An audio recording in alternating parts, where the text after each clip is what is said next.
The dichotomy between the educated and the uneducated is one of the most fundamental and enduring in Western thought.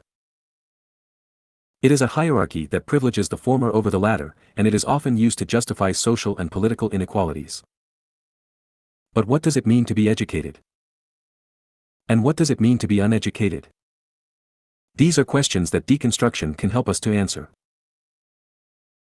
Deconstruction shows us that the educated versus the uneducated dichotomy is not as clear-cut as it may seem. It is a binary opposition that is based on a number of false assumptions. One assumption is that education is a linear process that leads to the acquisition of knowledge and skills. This assumption ignores the fact that education is always incomplete and ongoing. It also ignores the fact that there are many different ways of learning and knowing. Another assumption is that education is the exclusive domain of formal institutions such as schools and universities.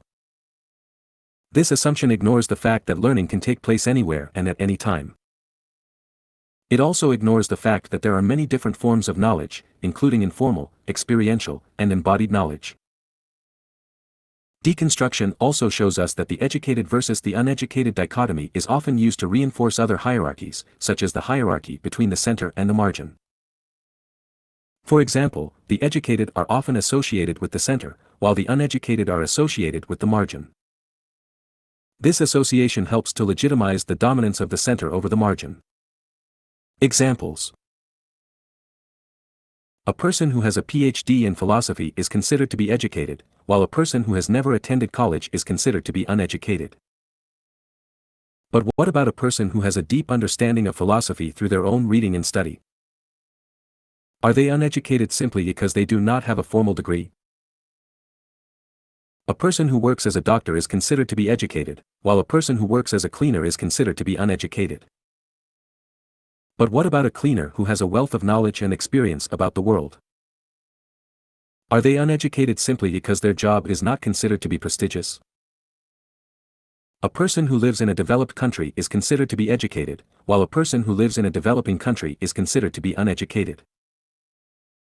But what about a person from a developing country who has a deep understanding of their own culture and traditions? Are they uneducated simply because they do not have access to Western education? These examples show us that the educated versus the uneducated dichotomy is a false one. There is no clear-cut line between the two categories. And even if there were, it would be wrong to value one category over the other. Deconstruction can help us to challenge the educated versus the uneducated dichotomy and to create a more inclusive and equitable society.